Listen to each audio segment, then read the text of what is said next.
Salam alaikum tout le monde. Cette vidéo est la suite d'une vidéo que j'avais faite avant sur la découverte d'un groupe Zeas. Là c'est la numéro 2. Pourquoi? Parce qu'on a encore découvert d'autres choses qu'on voudrait partager. Voilà.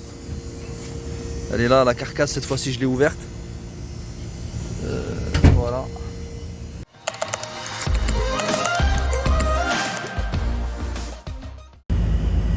Comme j'avais expliqué précédemment dans l'ancienne vidéo, que là on a des switches là. Tu vois ces switches là, par exemple quand les 4 picots ils sont en bas, ça signifie que tu es en train d'évaporer à moins 10. En fait tu as réglé l'évaporation à moins 10 et ainsi de suite, tu vois. Ici on évapore à moins 40. Quand on regarde les switches, le premier à partir de la gauche en bas, le deuxième en haut, le troisième en bas, le quatrième en haut. C'est vrai que dans l'ancienne vidéo j'avais pas démonté la carcasse là, le couvercle. Là je l'ai démonté, on va confirmer ça ensemble. Je vais vous montrer il est où le switch. Le switch il est là. Voilà, celui de gauche là. Vous voyez? Premier en bas, haut, en bas, haut. D'accord? Et ici, ce que vous avez vu sur la carcasse là, tiens on va la regarder une nouvelle fois. Tu vois, on peut régler la température d'évaporation que par tranche de 5. Moins 5, moins 10, moins 15, moins 20. Vous voyez? Moins 25, moins 30, moins 35, moins 40. Mais on peut l'affiner. On peut l'affiner, par exemple, si on veut évaporer par exemple à moins 38. D'accord? Moins 38, moins 37. Mais là aujourd'hui on va voir qu'aussi, on va voir beaucoup de choses, mais parmi les choses qu'on va voir c'est comment on pourrait affiner la température d'évaporation. Parce que là c'est comme s'il te donne pas le choix, tu vois. Alors moi je veux par exemple évaporer, je veux régler ma température d'évaporation à moins 38. Là je vais vous montrer comment on procède.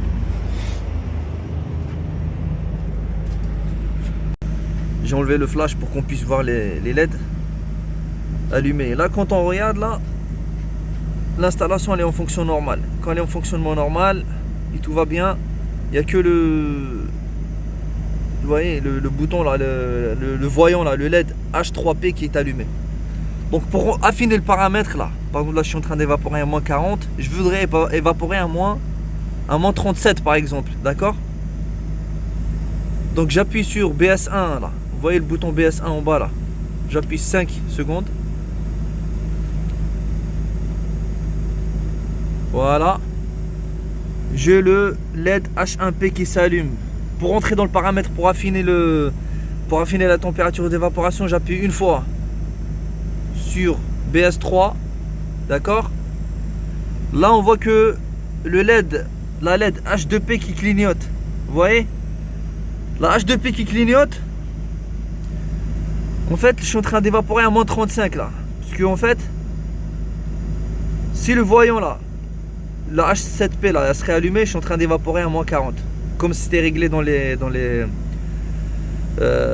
sur les switches. Moins 40, c'est celui-là il clignote. Si celui-là il clignote, la H6P, je suis en train d'évaporer à moins 39. H5P, je évaporerai à moins 38. Ici, moins 37. Ici, moins 36. Et là, je suis à moins 35. Donc c'est bête de faire ça. Pourquoi? Parce que comment les switches sont réglés par tranche de 5, donc il fallait automatiquement régler les switches sur moins 35 et on n'en parle pas, donc il n'y a pas besoin de faire ça. Mais pour pouvoir affiner, par exemple si je veux changer, j'appuie sur BS2 pardon. Voilà, donc là le voyant commence à clignoter vers la H7P, ça veut dire là je suis en train d'évaporer à moins 40, j'appuie une nouvelle fois, je suis à moins 39. Ici je suis à moins 38 et là je suis à moins 37. Voilà, donc je choisis par exemple j'évapore à moins 37. Pour valider j'appuie sur BS3. Voilà, là le voyant il a arrêté de clignoter. Là il me demande, quand il arrête de clignoter, il me demande est-ce que tu veux confirmer ta validation. Je dis oui, donc j'appuie sur BS3 une nouvelle fois. Voilà, donc le voyant il a arrêté de clignoter, ça veut dire là c'est confirmé. Tu vois, là j'ai réglé mon installation à s'évaporer à moins 37. Et pour sortir du paramètre, j'appuie sur VS1. Voilà. C'est comme ça qu'on peut affiner la température d'évaporation. Voilà, et là on va voir si mon paramètre a été enregistré. On peut refaire la même méthode là pour pouvoir. Regardez ça, donc j'appuie sur BS1, 5 secondes. Ok, je rentre sur BS1, sur BS3, dans le paramètre pour affiner les... Voilà, et regardez. Je le voyons là, H4P qui clignote, ce qui confirme que je suis en train d'évaporer à moins 37, d'accord? Moins 40, ouais, celui-là, là. Moins 40, moins 39, moins 38 et moins 37. Voilà, c'est comme ça qu'on fait. Là, j'ai le collègue là avec moi, il a posé une question très intéressante. Vas-y, tu peux la répéter ta question? C'était comment on peut régler cette partie-là si on veut par exemple descendre à moins 32? Est-ce qu'on peut régler directement? Il faut qu'on règle la température totale d'évaporation à moins 35 et on redescend au fur et à mesure, on fait les mêmes étapes que tu nous as montré tout à l'heure. Ouais. Mais comment tu le règles cette partie-là? Est-ce que tu dois éteindre l'appareil directement ou tu peux directement travailler dessus et redescendre les languettes, les mettre par défaut pour que la totalité devienne à moins 35 en température? D'accord, ok, j'ai compris ta question. En fait, tu peux régler tout de suite là. Tu peux régler par exemple, tu peux le faire avec la machine en fonctionnement ou la machine éteinte. Par exemple là, comme je t'ai dit, je suis en train d'évaporer à moins 35. Tu veux régler à moins 32. Bon, tu mets les switches là à moins 35 tout de suite. Là, tu peux le faire à moins 35 et puis l'affiner, ajuster la température pour que la température d'évaporation de sorte à évaporer à moins 32. Tu peux le faire en fonctionnement, mais par contre, elle ne sera pas validée. D'accord. Pour qu'elle soit validée, il faut éteindre la machine, tu vois, d'accord, et l'allumer. Quand on éteint la machine, on fait le réglage. La machine, ouais. C'est parce que si tu fais le réglage tout de suite, d'accord. Là actuellement tu touches les switches là. Ouais. Elle sera pas validée. Elle sera pas validée. Tu vas toujours évaporer à moins 35. Ok. Mais par contre, si quelqu'un derrière toi, il vient pour un dépannage quelconque, une visite de maintenance, il éteint la machine pour nettoyer les condenseurs par exemple ou autre chose, et puis dès qu'il va la rallumer, elle va prendre en considération le réglage que tu as fait toi, tu vois. Ok, d'accord, super. Et ça peut créer des problèmes par la suite, tu vois. Ah, ok. Tu vois ce que je veux dire? Voilà. Okay. Et puis là, on va regarder une deuxième chose là. Après avoir vu comment on affine, on ajuste la température d'évaporation. On va voir aussi comment on peut faire le réglage de la température d'évaporation nocturne, c'est-à-dire pendant la nuit. Tu vois?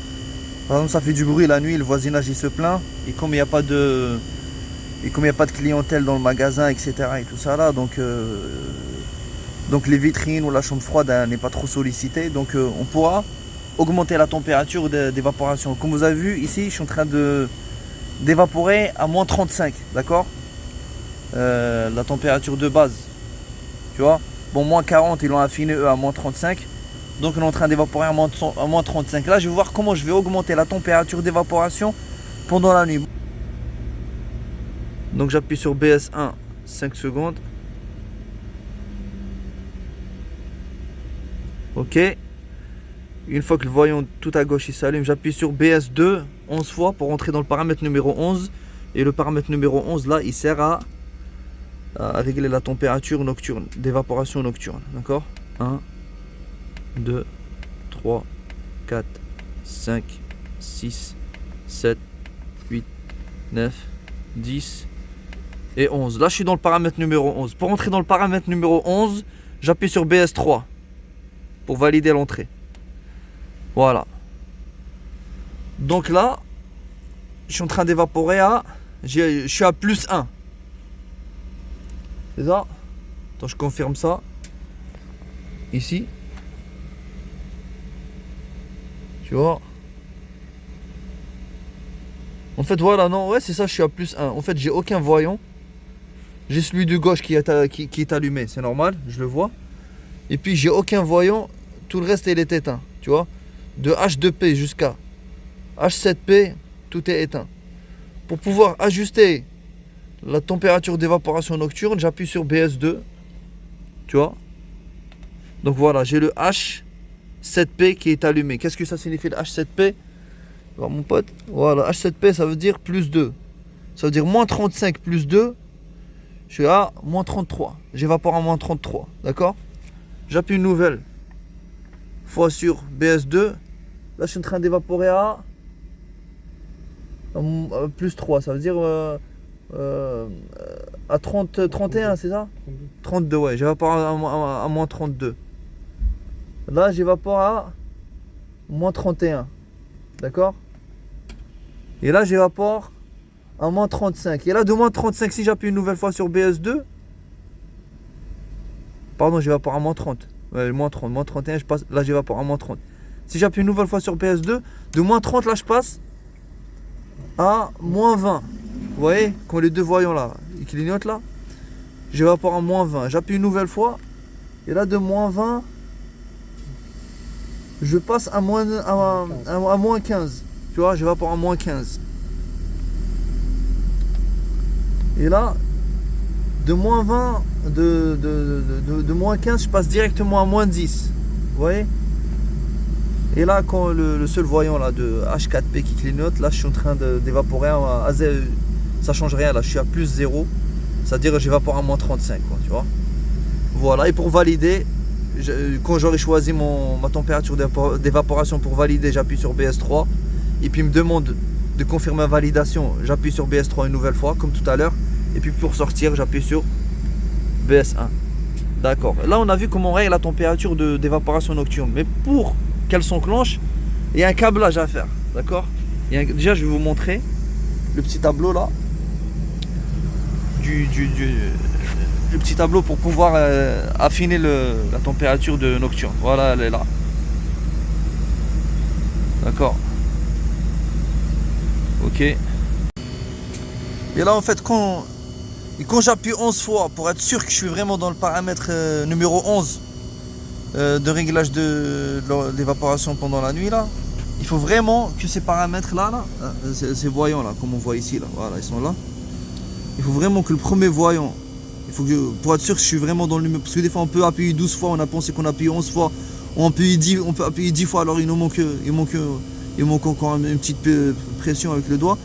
Mais des fois on s'embrouille. Il faut vraiment, pour être sûr, il faut vraiment que j'ai cette combinaison là en fait. J'ai le premier voyant allumé, le deuxième et le troisième éteint, le quatrième allumé, le cinquième éteint et le sixième et le septième allumé. Si j'ai cette combinaison là, ça veut dire que je suis vraiment dans le paramètre numéro 11.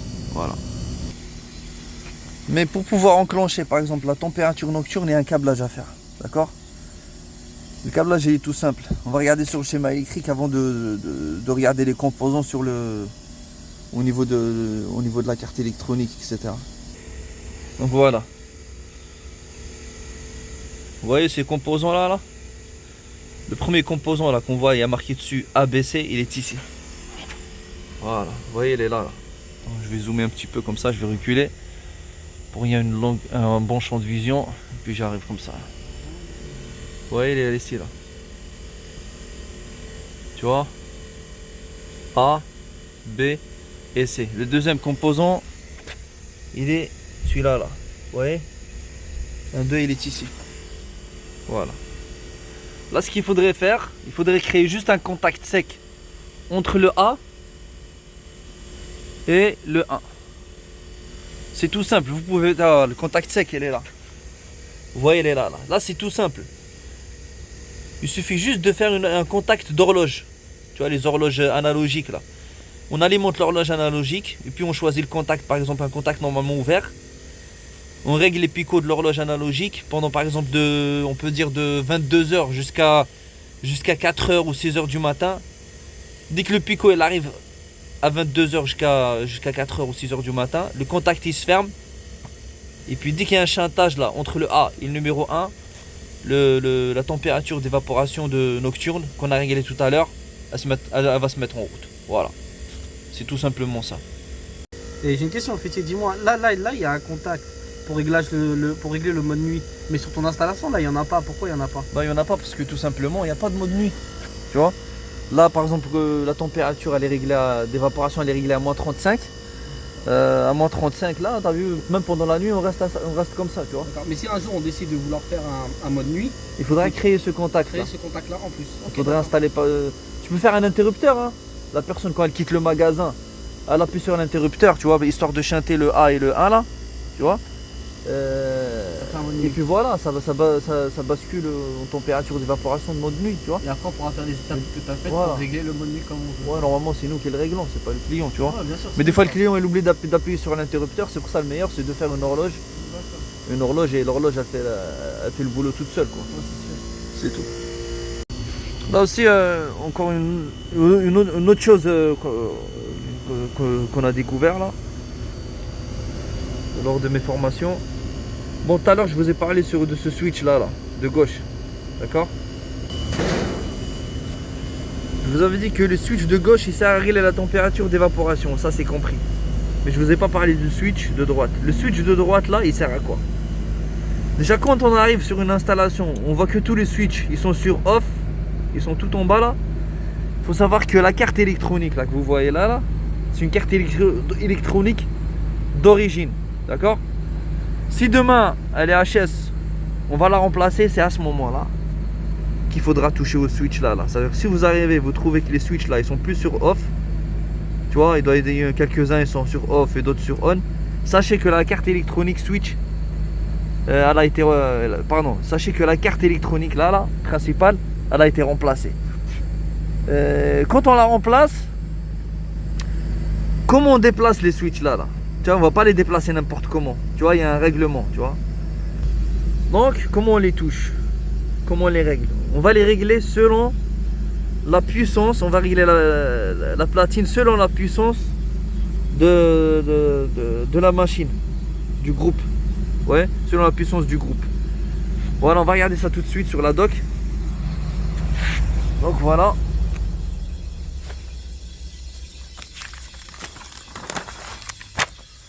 Donc voilà. Donc admettons, la machine que j'ai là, donc là il y a les références, la référence du groupe, tu vois, des groupes. Tu vois, il y a 1, 2, 3, 4, 5, 6, 7. Il y a 7 références différentes de chaque groupe. Par exemple, dans mon installation à moi là, je vais regarder la plaque signalétique. Tu vois. Donc, dans mon installation à moi là, dans mon groupe, la plaque signalétique, elle m'indique la référence du groupe qui est là. LREQ5B7Y1. D'accord? Voilà. Dans la doc ici, c'est ce groupe-là. Tu vois? Le LREQ5B7Y1. Donc mes switches, il doit avoir cette combinaison-là. Le premier switch, le premier picot là. À partir de la gauche, je le mets en bas. Le deuxième, pareil, en bas. Le troisième en haut et le quatrième en bas. D'accord? Donc, si on change la carte et on règle pas les switches à la puissance du groupe, sachez que le défaut PJ il va s'afficher. Donc là, on va voir une quatrième chose. C'est par exemple, admettons que la chambre froide, elle a eu une galère pendant la journée ou dans la semaine là, et la cliente ou le client nous appelle pour cette galère là. Nous on arrive, on voit que l'installation elle fonctionne très bien. Donc comment on va voir les derniers défauts? Les derniers défauts. Donc on va voir du plus récent au plus ancien, le défaut le plus récent au plus ancien où la machine s'est arrêtée, tu vois. Et aussi on va voir le défaut du plus récent au plus ancien où la machine a tenté de s'arrêter, tu vois. Par exemple, si j'appuie sur BS1 ici, je vais rentrer dans mes codes défauts. J'appuie 14 fois, en fait 14 sur BS2. Si j'appuie 14 fois, ça met le défaut, je vais voir le défaut le plus récent où la machine s'est arrêtée. J'appuie 15 fois. Tu vois, si j'appuie 15 fois, à ce moment-là, je verrai le défaut le plus récent, le moyennement récent où la machine s'est arrêtée. Ici, j'appuie 16 fois, je verrai le défaut le plus ancien où la machine a tenté de s'arrêter. Mais si j'appuie 20 fois, tu vois, c'est un peu là, il faudrait suivre là. Si j'appuie 20 fois, à ce moment-là, je vais rentrer dans le défaut le plus récent où la machine s'est tentée de s'arrêter, tu vois. 21 fois, le défaut le moyennement récent où la machine s'est tentée de s'arrêter. Et si j'appuie 22 fois, je vais rentrer dans le code défaut où le plus ancien où la machine s'est tentée de de s'arrêter. Donc je vais voir là, j'appuie par exemple, je vais commencer 14 fois, tu vois. 1, 2, 3, 4, 5, 6, 7, 8, 9, 10, 11, 12, 13, 14, d'accord. Une fois j'ai ça d'affiché, j'appuie sur BS3 pour entrer. Et là, je suis en train de regarder, voilà, tu vois. Quand je regarde mes LED, j'ai le premier LED qui clignote, le deuxième éteint, le troisième reste tout le temps allumé, le quatrième éteint, le cinquième et le sixième qui clignote, et le septième là qui est éteint. On va voir ça correspond à quoi là. Donc voilà. Ça c'est le tableau des défauts. Là tu as vu, comme j'ai expliqué tout à l'heure, du 14 à 16, c'est les 3 derniers défauts où la machine s'est arrêtée, du plus récent au plus ancien. Et du 20 à 22, c'est les 3 dernières fois où la machine a tenté de s'arrêter. Donc nous on est là, tu vois. On est là. On est dans le premier affichage. On a le premier voyant qui clignote. Le deuxième, il est éteint. Le troisième, il reste allumé. Quatrième, éteint. Cinquième, sixième qui clignote. Et le septième, il est éteint. D'accord? Là, je suis dans... Là, c'est comme quand on cherche un défaut de clim, tu vois. Là, on est dans le côté gauche, là, tu vois. On est dans le côté des J, tu vois. On est dans le côté des J. Maintenant, on va voir les numéros là. Il s'agit de quel numéro? Donc là, il faut que j'appuie sur BS2 une fois. Pour voir la deuxième partie, tu vois. J'appuie sur BS2 ici. Voilà. D'accord? Et là, j'ai le premier voyant ou le premier LED qui clignote, le deuxième reste allumé, le troisième éteint, le quatrième clignote, le cinquième éteint, le sixième clignote, le septième éteint. On va voir ça correspond à quoi comme défaut ici. D'accord? Voilà, donc là, les 3 premières LED, elles correspondent à la lettre J, tu vois, ils sont tout le temps fixes. Première LED qui clignote, deuxième reste allumé, et la troisième qui est éteinte, d'accord? Et puis la deuxième partie là qui correspond au côté droit là, je suis plutôt ici moi. J'ai la quatrième LED qui est allumée, plutôt qui clignote, la cinquième LED éteint, la sixième qui clignote et la septième qui est éteinte, d'accord? Et ça correspond au code défaut JA, tu vois? Donc voilà, donc le dernier défaut qui a arrêté la machine là, tu vois, le plus récent qui a arrêté la machine, c'est bien le défaut JA, tu vois. Et là je vais voir dans le tableau de défaut là, le JA ça correspond à quoi. Alors, c'est comme ça que je sais que pourquoi ma machine s'était arrêtée, voilà. Bah, voilà, la vidéo elle est finie quoi. Cette vidéo c'était plus un pense-bête pour moi. Et puis je voulais vous faire profiter de ce que je me souviens de la formation que j'avais effectuée. Voilà. Donc je vous souhaite une excellente journée et à bientôt. Au revoir.